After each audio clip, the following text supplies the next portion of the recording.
बिस्मिल्लाहिर्रहमानिर्रहीम। मैं इस वक्त मौजूद रमादा होटल में। आज एयर सयाल यानी कह लें PIA के बाद दूसरी बड़ी कोई नेशनल एयरलाइन आने वाली है पाकिस्तान में। उसकी ओपनिंग की तैयारियां हो रही हैं। एयरलाइन के मालिक मौजूद हैं, उसके CEO और उसके तमाम करता धरता मौजूद हैं। हमने इनसे एक रिक्वेस्ट की यहाँ पर आके कि सर आप इतना बेहतरीन काम कर रहे हैं। आपने बताया कि आपने गुंबद खजरा की तर्ज पे वहाँ से कलर लिया और ये सारे आपके जज्बात हैं और इतना हमदर्द आपका दिल है। तो जो एक कोई गरीब मरता है, हम कराची में खड़े हैं सर, पूरा पाकिस्तान यहाँ काम करने आता है, उसकी मैयत यहाँ से भेजना हरीपुर हज़ारा हमारे लिए मुश्किल हो जाता है। जिस एयरलाइन में जाओ भाई मजदूर है, इसकी मैयत के चार्जेस, फिर उसके बाद जो उसके साथ जा रहा है उसके चार्जेस, एक बहुत बड़ी जहमत है।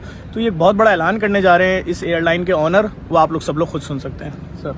बिस्मिल्लाहिर्रहमानिर्रहीम। अल्लाहुम्मा सल्ली अला मुहम्मदिन व अला आलिहि व सहाबिहि व बारिक वसल्लम।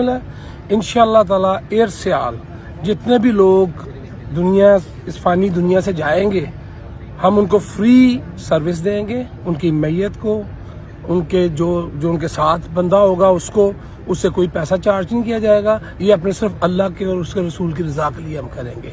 ये हमारा पहले भी हम ऐसे काम करते हैं, लेकिन एयरलाइन में भी हम इंशाअल्लाह ताला ऐसा करेंगे और भी बहुत कुछ करेंगे। लेकिन ये आप ज़हन में रखें कि हम उनसे कोई पैसा नहीं चार्ज करेंगे और ये सिर्फ अल्लाह की रजा के लिए। अच्छा, अगर कोई इंटरनेशनल बॉडी को दुबई में काम करने गया हुआ है, कोई और दूसरे मुल्क में आपकी इंटरनेशनल शुरू हो रही है, फिर उसका क्या होगा? जहाँ जहाँ हमारी फ्लाइट्स जाएंगी, इंटरनेशनल हो, डोमेस्टिक हो, हर जगह से फ्री होगा, कोई पैसा चार्ज नहीं होगा। लंदन से हो, जिधर भी एयर सयाल की फ्लाइट्स आएंगी जाएंगी, वहाँ फ्री होगा। बहुत शुक्रिया सर, थैंक यू। मैं समझता हूँ अच्छी कोशिश है और लो रेट में एक बहुत अच्छी फ्लाइट आ रही है। लोगों को इसमें इसको सपोर्ट भी करेंगे। इस वीडियो को लाजमी शेयर करिएगा। Thank you sir. Thank you.